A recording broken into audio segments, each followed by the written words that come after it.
வணக்கம், வாழ்க வளமுடன். Welcome to food mom kitchen. வாங்க. Hello friends, welcome to food mom kitchen. வாங்க, இன்னைக்கு டுடே மார்னிங் டிஃபன் என்னன்னு பார்க்கலாம்.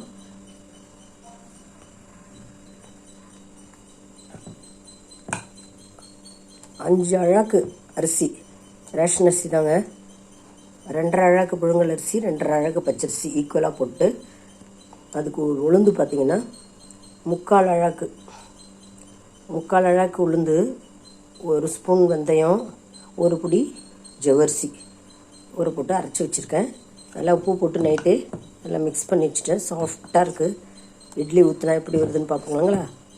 மாவு பாருங்கள், பார்த்தாலே தெரியுது மாவு நல்லா உப்பு போட்டு கரைச்சி வச்சுட்டேன். பாதி மாவு எடுத்து வெளியில் வச்சுட்டு பாதி மாவு உள்ளே வச்சுட்டேன். நல்லா பிடிச்சிருக்கு.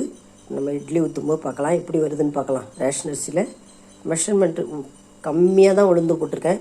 5க்கு 3/4 அழாக்கு தான் போட்டிருக்கேன் நான். 5 அழாக்குக்கு 3/4 அழாக்கு. 1 ஸ்பூன் வெந்தயம், 1 பிடி ஜவ்வரிசி அரைச்சி உப்பு போட்டு கரைச்சி வச்சுருக்கேன். இப்போ எப்படி இட்லி வருதுன்னு நம்ம பார்க்கலாம். இட்லி ஊற்றிட்டு பார்க்கலாம். எப்பயுமே இட்லி பானையில் தண்ணி ஊற்றி கொதிக்க வச்சிடணும். கொதி வந்தோடனே தான் நம்ம இட்லி ஊற்றி வைக்கணும். அப்பயே வைக்கக்கூடாது. தண்ணி கொதிநிலை வந்தோடனே நம்ம இட்லி ஊற்றி வைக்கணுங்க. இட்லி தட்டெல்லாம் எடுத்துப்போம்.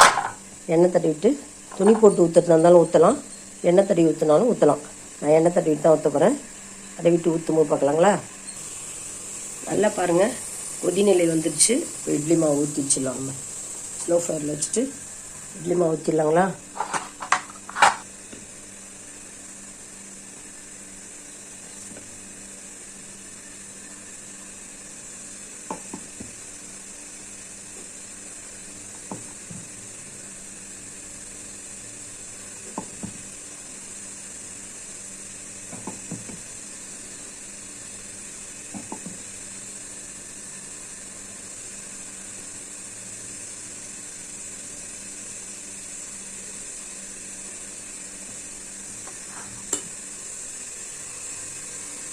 வச்சாச்சு, ஒரு தட்டு வச்சாச்சு.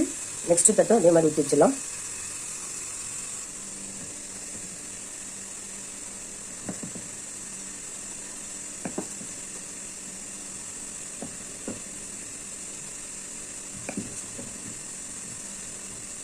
ரேஷன் அரிசி நம்ம நினைக்கிறோம், இந்த மல்லிப்பூ மாதிரி சாஃப்டாக சூப்பராக எம்மையாக வருங்க. நல்லா வாஷ் பண்ணிட்டோம்னா நல்லா வரும்.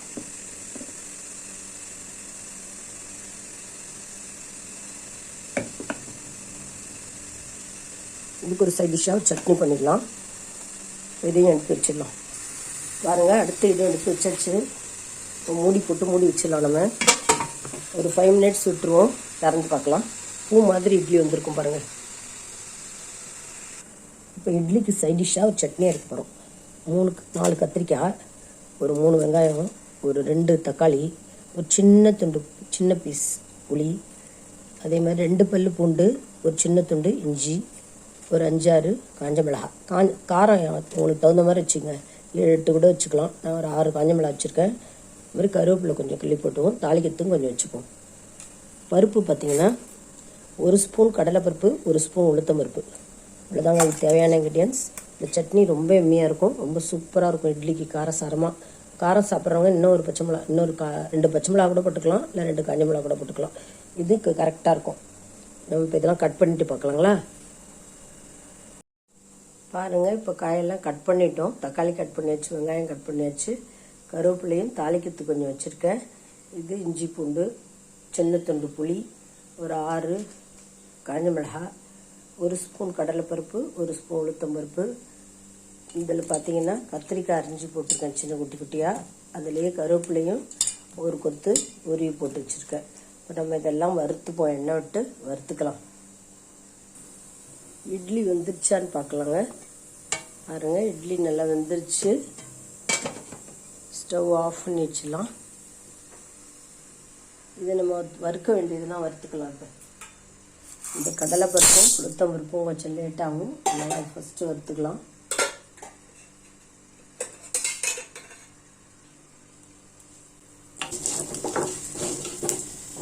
நல்லா வறுபட்டுட்டோம். இதுலேயே நம்ம காஞ்ச மிளகாவும் போட்டுக்கலாம்.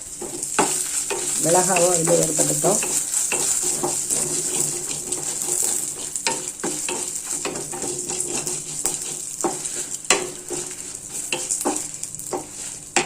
காரம் அதிகம் தேவைப்படுறவங்க இன்னும் 2 மிளகாய் கூட போட்டுக்கலாம். எல்லாம் வறுபட்டுச்சு. இந்த ஸ்டேஜில் நம்ம வந்து இந்த தாளிக்கிற கருவேப்பிலையை மட்டும் எடுத்து வச்சுக்கணும். மீதி எல்லாத்தையும் இதில் போட்டுக்கலாம். வெங்காயம், தக்காளி, பூண்டு, இஞ்சி எல்லாத்தையும் போட்டுக்கலாம்.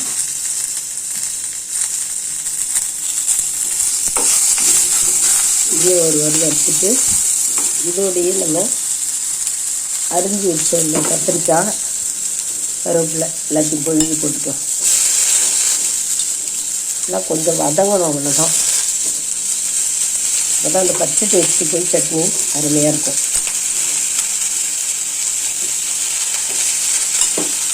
கத்திரிக்காய் மட்டும் இல்லை, இது மாதிரி தவிச்சும் இல்லை, நம்ம வந்து நிறைய காய்கறிகள் அது மாதிரி செய்யலாங்க. கோவக்காய் இந்த மாதிரிலாம் சட்னி பண்ணலாம். காய்கறி சாப்பிடாத குழந்தைங்க கூட இந்த மாதிரி சட்னியாக பண்ணி கொடுத்தா இட்லி தொட்டு சாப்பிட்ருவாங்க. இந்த மாதிரி செஞ்சு பாருங்கள், டேஸ்டியாகவும் இருக்கும். டிஃப்ரெண்ட் டேஸ்ட்டாக இருக்கும். எப்போ பார்த்தாலும் தக்காளி சட்னி, வெங்காய சட்னி, பூண்டு சட்னி இப்படி தானே செய்கிறோம். இந்த மாதிரி காய்கறி வச்சு சட்னி செஞ்சு பார்த்தா அது நல்ல டேஸ்ட் இருக்கும். செஞ்சு பாருங்கள். நல்லா வதங்கட்டும். வதங்கினோடனே ஆற வச்சுட்டு நம்ம அரைச்சி தாளித்து கொடுத்துடலாம். இட்லி வந்துடுச்சு. நம்ம இந்த மாதிரி ஒரு கிண்ணத்தில் தண்ணி வச்சுட்டு இந்த மாதிரி ஒரு சின்ன கரண்டியில் தண்ணியை தொட்டு தொட்டு எடுத்தோம்னா இட்லி சூப்பராக எண்ணெயாக வந்துடுங்க.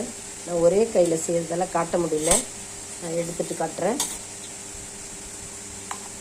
ஒரு கையில் செய்யும்போது கஷ்டமாக இருக்கும்ல வீடியோ எடுக்கிறதுக்கு, அதனால தான் நான் எடுத்துகிட்டு காட்டுறேன். பாருங்கள், பூ மாதிரி ஈஸியாக இட்லி ஸ்பாஞ்ச் மாதிரி, எவ்வளோ ஸ்பாஞ்ச் மாதிரி இருக்கு பாருங்கள். சாஃப்டாக ரேஷ்னஸ் தாங்க, பூ மாதிரி வந்திருக்கு. இதே மாதிரி எல்லா இட்லியும் எடுத்து பார்க்கலாங்களா. இட்லி பார்த்தீங்கன்னா ஸ்பான்ச்சியாக ரொம்ப சாஃப்டாக எண்ணெயாக ஒயிட்டாக எப்படி வந்துருக்கு பாருங்கள். ரேஷன் அரிசி சொன்னால் யாரும் நம்பவே மாட்டாங்க, அவ்வளோ சாஃப்டாக இருக்குது இட்லி. தொடவே பஞ்சு போல் இருக்குது. இங்கே பாருங்கள், ரொம்ப சாஃப்டாக இருக்குது. செஞ்சு பாருங்கள், இதே மெஷர்மெண்ட்டில் ரொம்ப நல்லா வரும். ஹாட் பேக்கில் மூடி வச்சுக்கணும். சட்னியை பார்ப்போம். சட்னி நல்லா வதங்கிடுச்சு. சட்னிக்கு வேண்டிய காய்கறிகள், பச்சை மிளகாலாம் வதங்கிடுச்சு. தேவையான அளவு இதில் கல் உப்பு போட்டுக்கலாம். அரைச்சிட்டு தாளிப்பு கொடுத்துடலாம். கொஞ்சம் நேரம் ஆறட்டும், ஒரு 2 நிமிஷம் ஆறினோடனே சட்னி அரைச்சி தாளிப்பு கொடுத்துடலாம். சட்னி அரைச்சிட்டு பார்க்கலாங்களா. சட்னி அரைச்சி ட்ரான்ஸ்ஃபர் பண்ணிவிட்டு தாளிப்பு கொடுத்துடலாம். எண்ணெய் ஹீட் ஆகிடுச்சு. நம்ம இதில் கடுகு, உளுத்தம்பருப்பும் போட்டுட்டோம். பெருங்காயம் ஒரு 1/4 ஸ்பூன் அளவுக்கு பெருங்காயம். எப்பயுமே சட்னியில் பெருங்காயம் போட்டால் தான் நல்ல டேஸ்ட்டு. ஒரு 1/4 ஸ்பூன் அளவுக்கு பெருங்காயம் போட்டோம். கருவேப்பிலை அவ்வளோதாங்க, தாளித்து கொட்டிடலாங்க. எண்ணெயான அருமையான கத்திரிக்காய் சட்னி ரெடி ஆகிடுச்சு. இந்த கொஞ்சம் சட்னி விட்டு ஊற்றிடலாம். இந்த ஹீட்டில் ரொம்ப டேஸ்டியாக எண்ணெயாக இருக்கும். செஞ்சு பாருங்கள். இந்த இட்லிக்கும் இந்த சட்னிக்கும் ரொம்ப அருமையாக இருக்கும். இட்லியும் பூ போல் இட்லியும் கத்திரிக்காய் சட்னியும் சரியான காம்பினேஷனுங்க. செஞ்சு பாருங்கள், ரொம்ப அருமையாக இருக்கும். இந்த வீடியோ உங்களுக்கு பிடிச்சதுன்னா லைக் பண்ணுங்கள், கமெண்ட் பண்ணுங்கள், ஷேர் பண்ணுங்கள், மறக்காமல் சப்ஸ்கிரைப் பண்ணுங்கள். தேங்க்ஸ் ஃபார் வாட்சிங். நம்ம நெக்ஸ்ட் வீடியோவில் பார்க்கலாம். பாய்.